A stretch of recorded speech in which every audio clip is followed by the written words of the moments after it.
Sometimes our trust fails us, but we believe every day that the wheels aren't going to fall off of that truck as we come over here. Because if we knew they were going to fall off, we wouldn't be driving it. So we'll put faith in a truck, we'll put faith in a vehicle, yet when it comes time to put faith in the one who never fails us, we won't do it. Amen. We'll put faith in a fish. You say, well, wait a minute. Faith in, what are you talking? How do y'all go fishing? How do y'all fishing, people? Now, you don't throw out a bare hook, do you?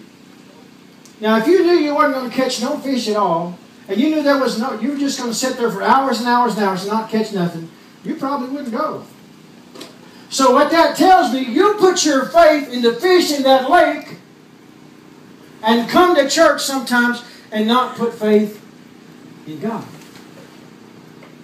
Oh, you go buy a lottery ticket because this week it's 320 million.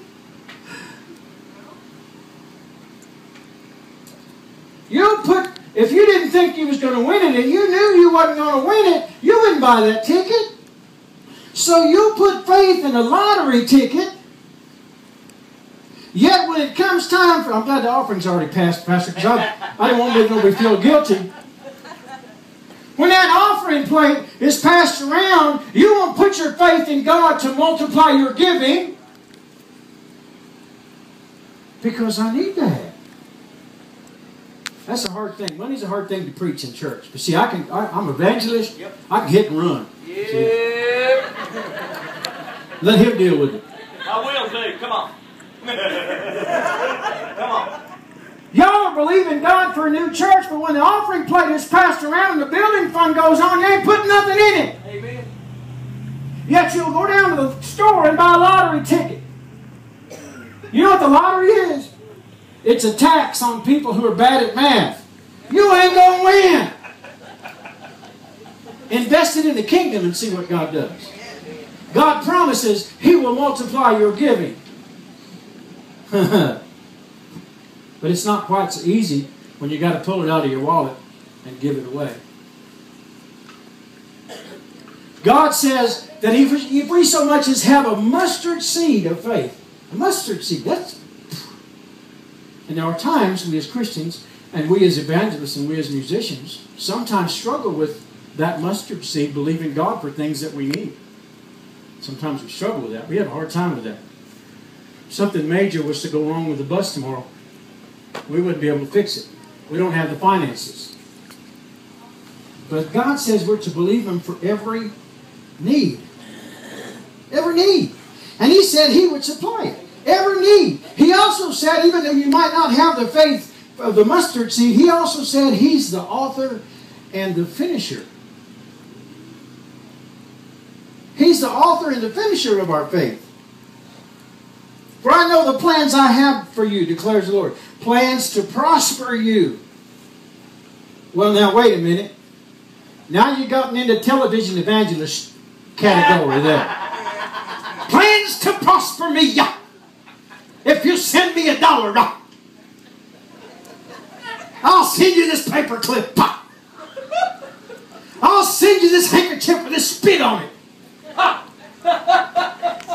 And God will bless you. And if you don't help me, my ministry's going to have to get off of television because we can't afford it no. If your plans to prosper have something to do with a Cadillac or a full bank account, you don't trust the Lord, or you don't believe in God, or you need to get saved. Amen. Amen. Because if your desires are for a full bank account or for a Cadillac, then your desires are way awry. Because your desires of your heart, if you truly love the Lord, the desires are going to be to fulfill the promise that He's called upon your life to do. To build this church. To build this congregation. Your responsibility as a member of this cowboy church is not to come on Sunday and sit in the pew. I'm doing it.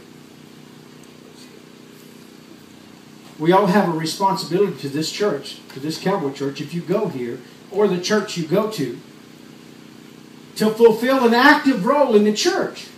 What are you doing to help fulfill what the pastor's vision of this church is? Let me be honest with you. We've done it for 12 years now. We've been on the road full time, 365 days a year, 250 dates a year. We've been doing this for a long time. Television, you name it, we've been there. We've done that. And out of all of those 12 years, I can tell you certain things are geared to make a church succeed. Number one is the participation of the congregation into adopting the pastor's vision. If you don't believe in the vision that God has given this pastor, what are you doing here?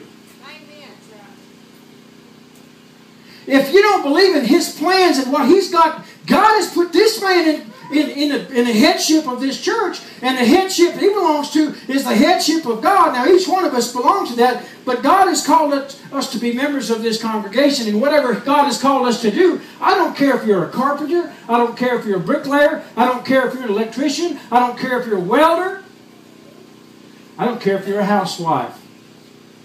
God has called you to do. Anybody ever hear the fifth trumpet in an orchestra by itself?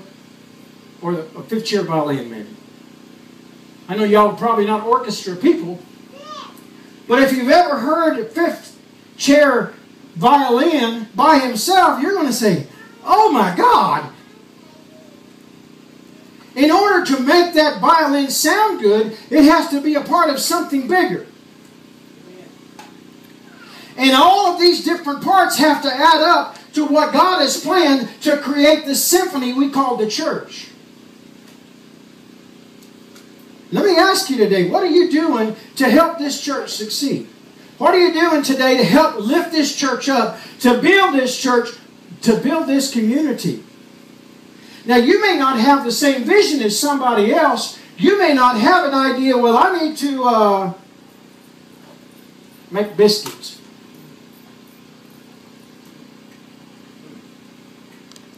That's my calling, is to make biscuits. Well, you say, well, that don't bless me. I already ate. I don't even like sausage.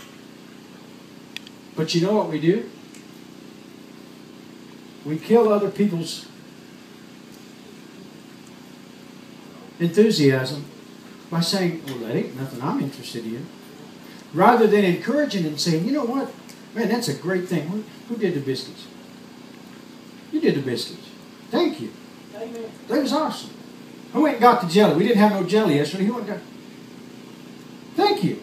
How many of y'all enjoyed the biscuit this morning? So you need to thank them for that. Amen? Yeah. How many of y'all were here to put up the tent? Again. How many of y'all put it up again last night? Thank you. Because I was telling him this morning, it was amazing to watch, because I had just stepped on this stage and that dust storm came through, and as that tent started coming in, before those poles hit the ground, there were 10 men and women standing back there holding that tent up.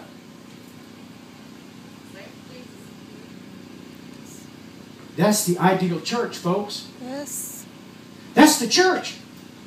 Before that church falls, there should be 100 congregation members standing there holding that church up. I don't care what anybody says. Yeah. There should be somebody covering the church instead of joining into the gossip that's going on about this church doesn't do this and that church. Stop it! Get back there and hold that tent up before it blows over. Get back there and hold the church up before it blows down. If you don't believe it, get out now. But if you're going to be here, be part of it.